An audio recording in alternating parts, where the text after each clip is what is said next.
I am just getting on here and kind of setting things up. Before you guys get in, I will go ahead and just start talking. Let me set this up real quick a little bit. I got this tripod that's kind of sitting on the floor here. And I'm going to talk as we kind of go. There we go. All right, guys. Uh, Let me look at something here, okay? So I wanted to see.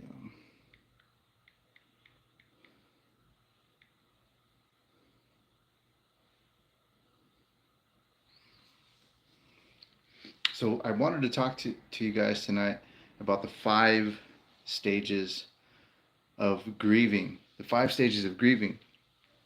And I don't want to just talk to you and say, hey guys, I'm going to talk to you guys about something that you can Google. I don't want to just do that. What I'm going to talk to you about is the 5 stages of grieving. We're going to go through each stage and how we can look at it in a more healthier and a more positive outlook on each stage, right?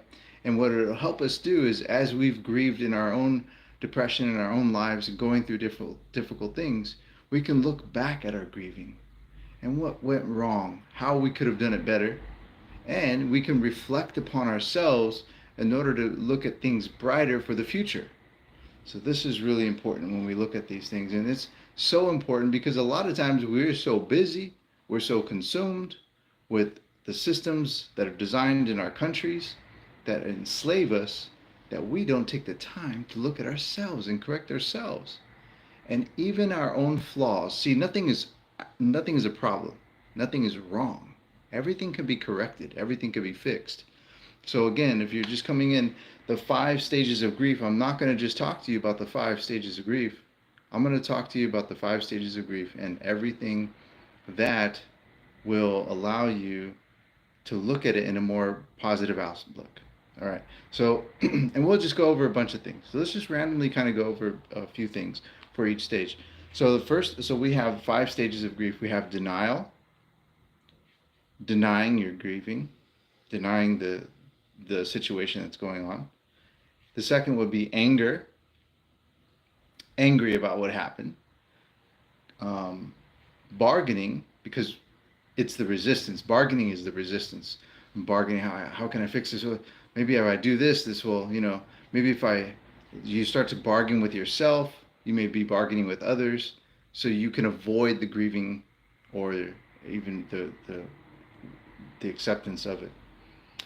The fourth stage will be depression, because it's starting to set in depression, and many times that's where we can stay for long periods of time. Depression can last forever. We can cycle through our grieving over again, and depression again will last a long, long time. And the last stage is acceptance. So again, real quick: denial, anger, bargaining, depression, and acceptance. The final stage. And that's where you really elevate within yourself. You elevate, and you by reflecting upon what has happened to you. Okay, so don't mind the lighting. I just had the lights down just a little bit. I hope you don't mind it. All right, so let's look at the first stage: denial. I'm going to use myself. I'll put me first. Me first. I walk through the fire first.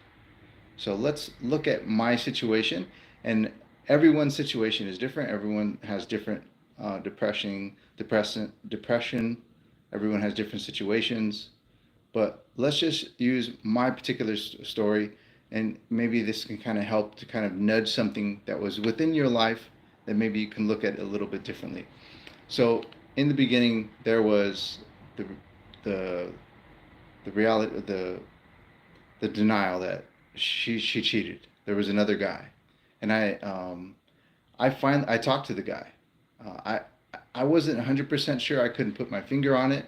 I didn't want to blame her because I wasn't the type to like flip out and freak out, and I wasn't like jealous. I didn't worry. I didn't ask questions. I wasn't that guy. I never was that guy. Actually, that type of guy, I didn't like that guy. I won't ask questions. because I just trust 100% everybody. But that was the problem. And through these situations, we learn that we have to check people's trust, right? And it's not even and here's the toxic person. Why don't you trust me? That right there is toxic thinking. See, we're being trained and educated about the wrong things. We should be protecting ourselves, protecting our love, protecting our home, protecting our family. Because there's too many people out there that are toxic and they want to infiltrate and they want to create war within your home. When I first talked to him, I picked up the phone and I spoke to the guy, and I was like, and he hung up, and he was like in shock that he got caught, she got caught. They both felt stupid right there at that moment, and like in this shocked mode. But I was in so much shock, I was like, no, I can't believe this. No, no, like I can't believe this is happening. And then I think hours went by, the days I couldn't sleep that night. I couldn't believe that my whole world was crumbling around me. I just got off the phone with the guy. I spoke to him, and she tried to deny it right in front of me. When I heard his words, I heard what he said. Um, and I'm not going to go over it, but let's just say it was absolutely 100% clear they were having intercourse and they were sleeping together, my wife and this other guy.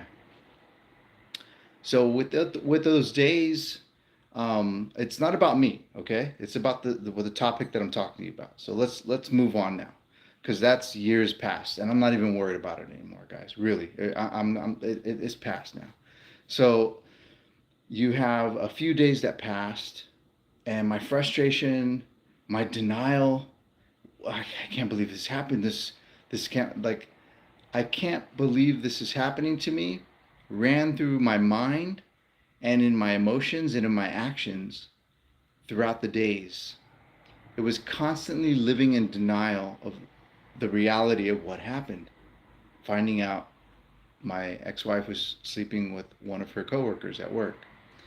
Um, and in that denial, what I did is I replayed the trauma, the moment when I spoke to him, the conversation. I continuously replayed her look, her responses, our arguments from that moment through for the next following days. And it was a constant cycle of my own abuse. I even created abuse towards myself. Now I started abusing me. I abused me by cycling the thoughts through my mind. So what could I have done differently, or what could have you have done differently in that space of denial? Instead of constantly reliving the trauma in shock and in denial, replaying it again. And why are we replaying it? Because we want to confirm to we don't want to accept the reality. So we replay it in our mind over and over, although it really did happen. Subconsciously not wanting to accept it, but it happened. It's really hard to connect from your subconscious mind to your conscious mind. They're just not connecting the two, and you just don't want to accept it. You're constantly replaying this this whole thing because you don't want to believe that it really happened. It's hard to really say. So then you have that denial. What could we do differently? Stop replaying what happened. Come to terms right there, same day. Come to terms of what happened and stop everything that you're doing. Don't speak, don't act, because what you're doing is you're speaking off of emotions and frustrated emotions. You're acting on anger and emotions that are confused. You're not connected with your internal self. So, what happens when a man and a woman, if you're a woman watching this, what happens when a man acts on his emotions? It's wrong. You don't want to do it. Okay? So that's why we need to come to the reality and tell ourselves, this is happening right now. I'm not going to be numbed and traumatized by the numbing effects of these actions that just happened to me and replay this trauma in my mind over and over again, not accepting and consistently denying it. I'm not going to do this to myself. Now, moving on. So coming to terms with it right off the bat. And that takes you straight to stage 5, to acceptance. Just bypass the anger, bypass the depression. That'll come later. But at that very moment, come to terms with it. This just happened. And, and there is no time to put energy in lost thoughts or emotions or actions. Just come to terms with it. It happened. So once we do that, once we come to terms with it, our next or once we stop the denial, sorry, our first step, once we don't even take the time to deny, now we're in a better place, because I'm not going to deny this happened. Oh my God, I can't believe this happened. I'm not going to sit there. I'm not going to play this over and over days and days and try to figure out why this happened, what's going on, what am I a good person, am I a good man, or am I a good woman? You've accepted it. Boom. Bypass the denial. You're in the next stage. Your next stage is to be angry. Someone did you wrong. Someone backstabbed you. The same woman that looks in your eyes and tells you they love you with all of their heart every time you lay down with them and wants to have a baby with you. The same that wore that beautiful dress on that same day that she asked for you to live with her for the rest of her life and be her wife and be her husband and you be her wife, or vice versa, is the same one that stabbed you in the back, that did you wrong. And what you're going to do is act out. It's almost like it's life throwing a fist at you really fast, and your response is to react back. You're angry, like, what just happened? And this anger is a response, is a reaction. It's not you thinking with a level head. You're just reacting.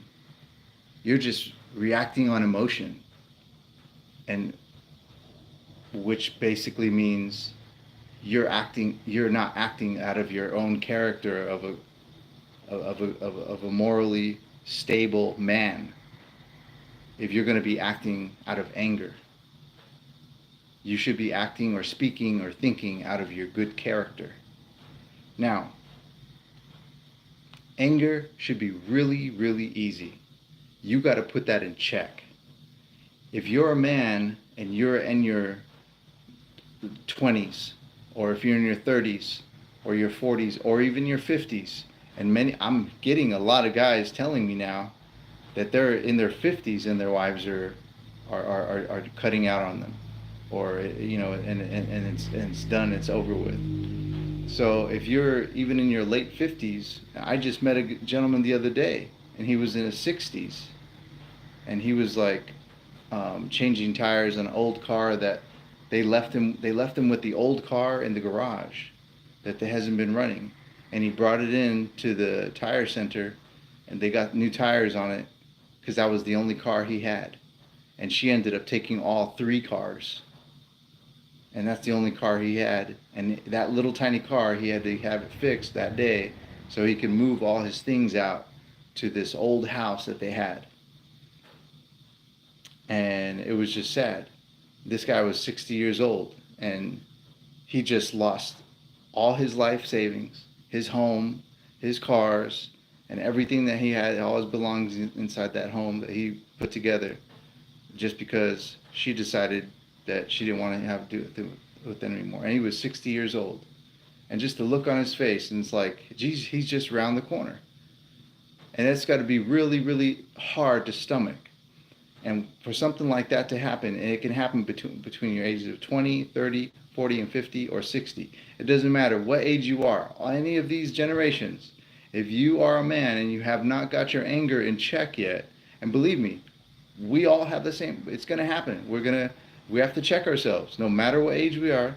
It doesn't mean that, okay, I'm past my 40 years now, so I'm a good character, man. My anger's going to always be in check. No, something's going to piss me off at some point. It's going to take me to that line, and I'm going to need to check myself first, if not, or somebody else, depending on the situation.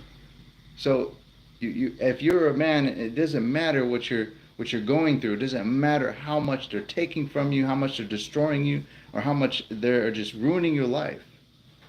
You have to think with good moral character, clarity, and you cannot act on anger. You cannot act on emotions. You cannot. There's no softening or therapy or emotional softening words that we can try to use to help you understand this, but you just don't do that. This is clear as day. It's not going to happen. And if you have a problem with putting your anger in check, you need to go do some real deep self-reflection, and find something that's going to train you and teach you to discipline your anger. Use your anger to your benefits and not to your disadvantage. Now let's go on to stage 3 of grieving. Okay, so bargaining. And again, I want to use my own situation. I'll kind of use a little bit of a scenario or two. And again, this happened way past, so I'm not trying to like exacerbate my own situation. I'm totally past it. It's been years now. I'm totally fine. But I want to use it as an example, as a true, realistic, true story that happened. So in my situation, I'd say at some point I was at the bargaining, and it was not so much bargaining like in the courthouse or in the courtroom, but it was bargaining with myself. Maybe if I try to be a better husband today before the courts, if I try to show her love and bring her flowers, or maybe if I just kill myself, maybe if I just end my life, or if I tell her if I end my life, maybe she'll want me back, and she'll be scared. All thinking of all the bargaining things that you could possibly do that can try to sway things to move in your way. It ain't gonna work. It's not gonna work. It's not gonna work. Because what you're doing, again, is you're too much in your head on these emotions, or on this anger and this frustration.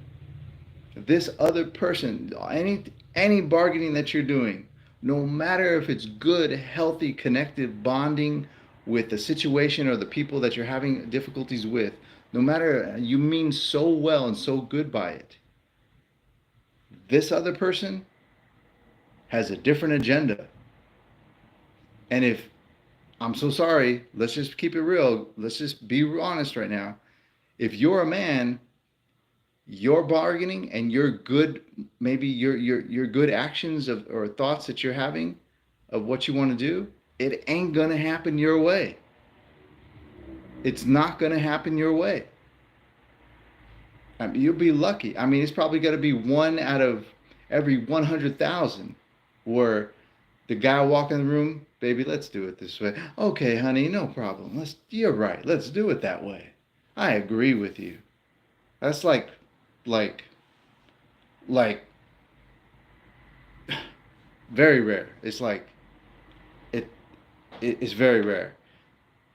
But the bargaining with yourself in your mind, okay? And you putting all that energy into bargaining, what, maybe if I love her more, maybe if I give her some money, maybe if I call her and try to talk to her and communicate with her with a level head. Your level, they don't want to hear your level. Even if you mean so well, I'm so sorry, they don't care about your good nature.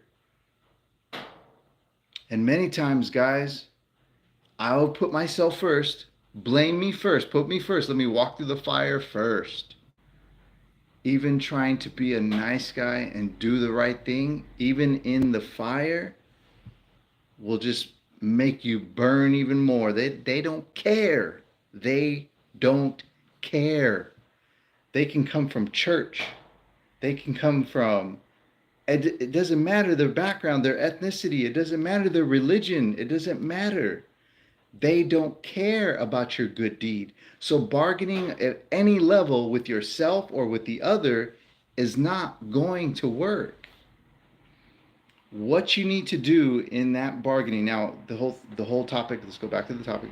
So basically we're talking about the 5 stages of grief and what we could do better to use that energy or kind of redirect that stage into a better outcome for us. So going back now, so the bargaining, our 3rd stage that we're on right now, instead of taking the time to do all that bargaining with yourself or with others, whatever the situation that you're in, use that time, okay? Use that time to create, put things around you, your surroundings,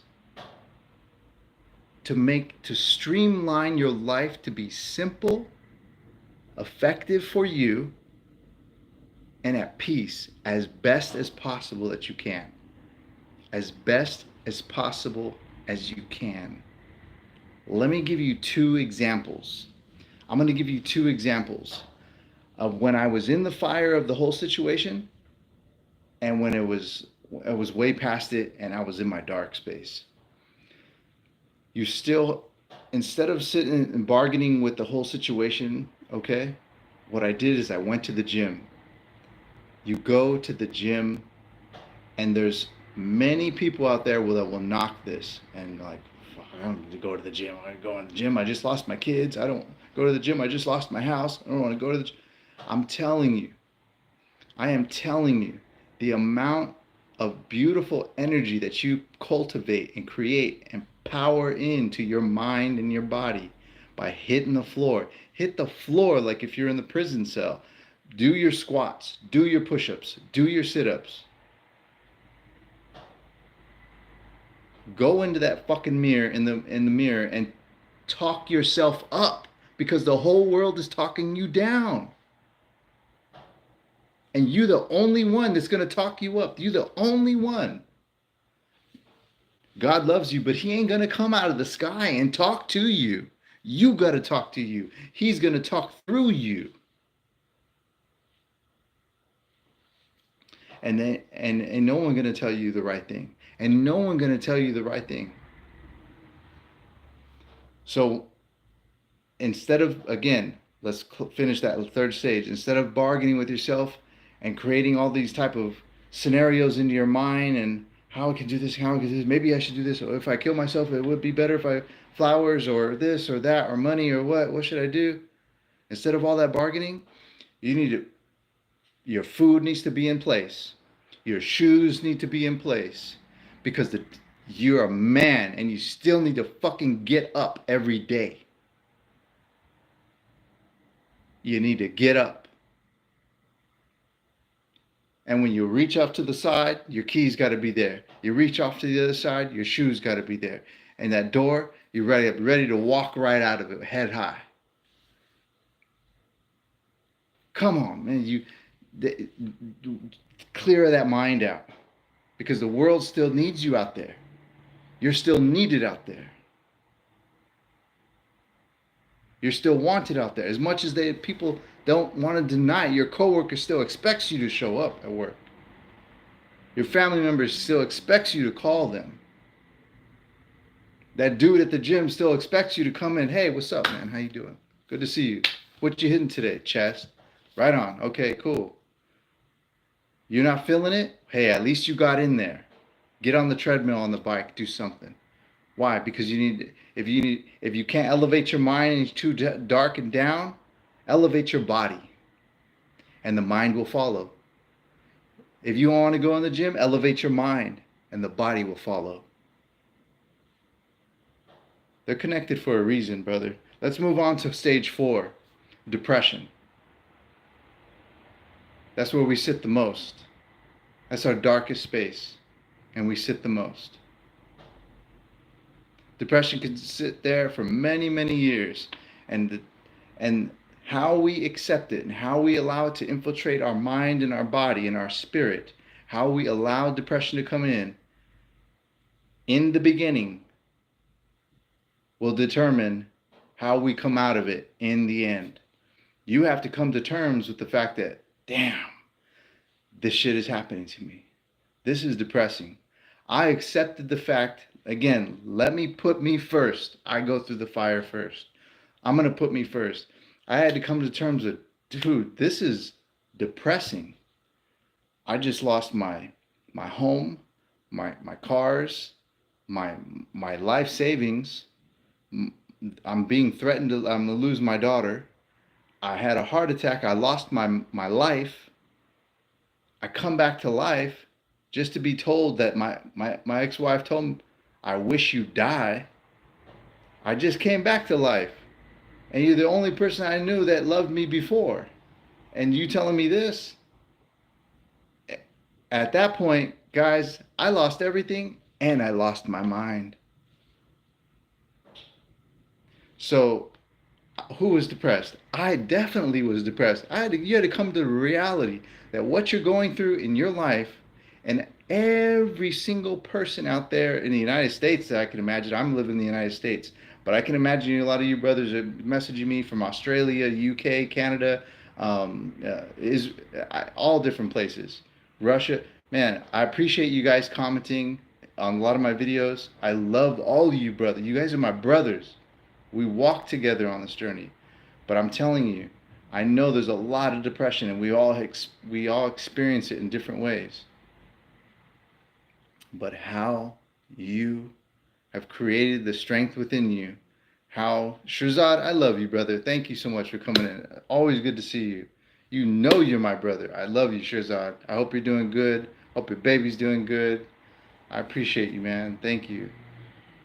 And with this fourth stage of depression, how we can begin to use this stage as and redirect it to benefit ourselves is to accept the fact that we're depressed. Okay, I am depressed.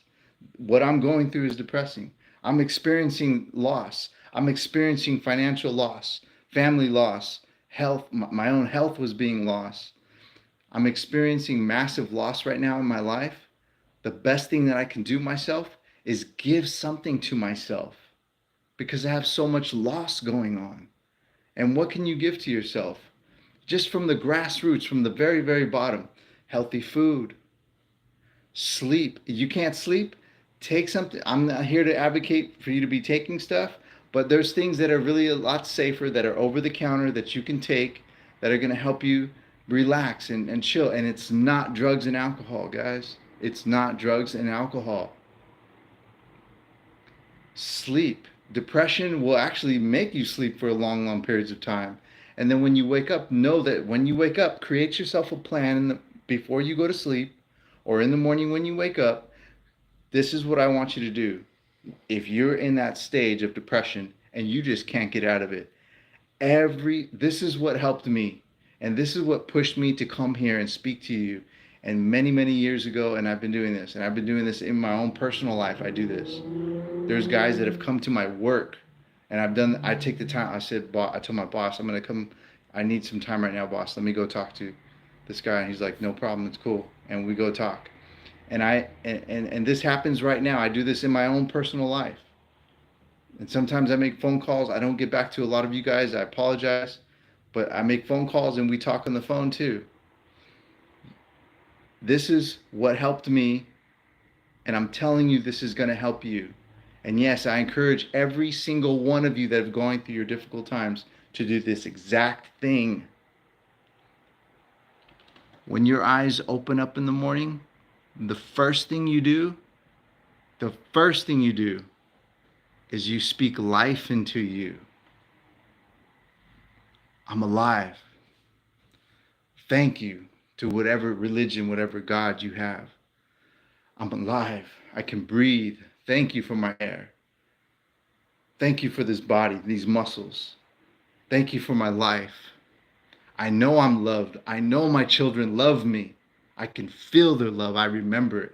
I envision it. I see that. I can touch them. Channel all this beautiful energy and speak life into you. That's the type of energy that you're going to glow and then strengthen everything around you. And all that you desire and that you love and that you appreciate will come back to you, and your babies are going to be in your arm. You have to believe this. You really have to believe this. Your baby's going to be in your arm again. And if you don't, let me tell you something. Let's say I don't listen to all this bullshit and this hoopla on social media and this and that. But if it's your children and you had nothing, everything was against you, the whole world was against you, everything, your family's turned on you, your coworkers, your whole family, your ex-wife, your ex-husband, everything turned on you. You felt like God was against you. You're losing your life, you're losing your mind. And if that's all you had was to believe, if that's all that you had, you would do it. If it was your last resort, you had not a one penny left, believe that your children were going to be in your arms. If all you had left was belief, believe it. Because it's the thoughts that you're cultivating in your mind, that you continuously practice, waking up with thoughts that will create the life you want and not victimize this life that you had. You have to let that go, because you're creating and practicing and you're training that mental muscle in your mind for those beautiful plans and your thoughts for the future. That's why you have to let that other shit go. Let's move on to our last and final step, acceptance. Acceptance is growth. We've gone through all of our stages of denial, anger, bargaining, and depression. We've gone through all these stages. We made some mistakes along the way, but we've listened to Rocky. And I'm going to start doing these the way he's telling me to do it. I have no other way. I'm out, my back is against the wall. I don't know who this guy is on YouTube talking, but it sounds like he makes sense. It sounds like he understands what I'm going through. I'm just going to do it. And that's the acceptance, and that's the growth. And that's where you elevate. You're now at a different level. And let's talk about a little hoopla here. Let's talk about a little weird stuff. Now your vibration is raised, right? What do they call this vibration shit? I don't know what these kids are talking about, vibrational stuff. Well, let's just say that people that are ready to die and let go and give up are down here. Their energy is here.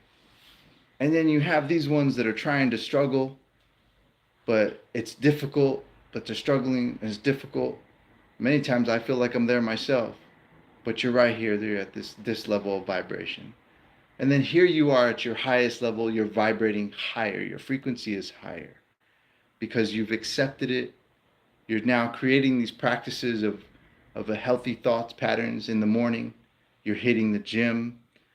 Things are in place and in order, and you're planning your life properly in a healthy pattern. Your food, your belongings, you're clean. Your mind is clean, your thoughts, your actions. I don't need these drugs or alcohol. And no matter if you can reach your children, no matter if you can speak to them every day, or if the whole world is keeping your kids from you, it's the good moral character practice that you do in the confines of your private space that create the man that will be you when you walk out that door every morning. And everyone's going to see the type of character of a human being that you are. You don't even need to speak it. It's how you walk when you walk. It's how you talk when you talk. It's how you look when you look. People are going to look at you differently. Something different about him. But damn, he went through all that. Damn, he went through a lot. And, the easiest thing is to talk shit about people that went through a lot of shit. The easiest thing that we do here in America is we kick people down while they're down because it's easy. It's fun to do. He deserved it. He didn't love her enough. He didn't provide enough. He wasn't this and that and that. You know the whole world is talking you down. And you the only one. You're the only one that have the power and capacity to talk you up. And the words you speak and the words you think is the only thing you have left to lift you up. And that's part of acceptance. Accepting your reality, thinking clearly in your mind, no actions, no words based off of anger or emotions that are unhealthy, that are scattered, unplanned. There is no crazy thought thinking, what if, maybe, possibly bargaining. Depression is fully, you know that you're in it, so you create a beautiful plan around your life, your every day. You sleep, you eat healthy, you go to the gym. It's very simple, and it becomes very boring. Let me tell you something. When you're ready, when you're way past all that, and you want to look for someone to fall in love with again, or maybe you want to date somebody, you want to have a friend, maybe you want to have a companion. Maybe you're like, I don't want to go fall in love, but I want to meet somebody. I want to have a friend. I want to have somebody in my arms again. And that will happen for you. Don't think it won't. Don't be so angry and bitter inside. Open up your heart. Because a good woman is going to want to love you. A good man is going to want to love you. Don't be so bitter. Don't be carrying that bitter. They ain't going to work with all your growth and success. It ain't going to work. Do not be angry against all women. Do not be angry against all men. When you walk around like that and you keep talking about this anger and bitterness and anger and bitterness, people can see that in you, and it's not attractive. It's not attractive.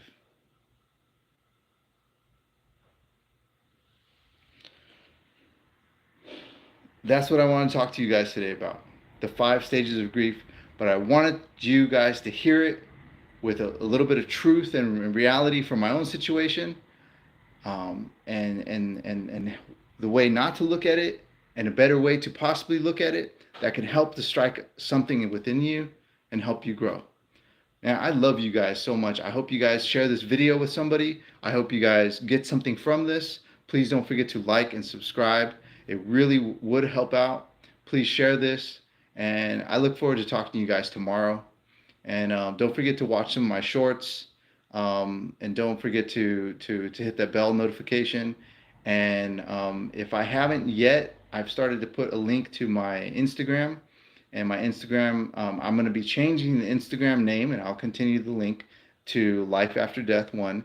But right now it is called Deeper Understanding. And I'm going to go ahead and put a link to that in the description below. Deeper Understanding. And then you'll see the Instagram there. And the reason why I kind of want to start moving you guys to the Instagram there is because I'm going to be doing a lot of talks on there. And I really want to do my one-on-one talks on the Instagram there, because for some reason I've been having some problems with this YouTube thing. Guys, I love you. Take care. We'll talk again. And talk yourselves up, not down. I love you, brothers. Take care. Bye-bye.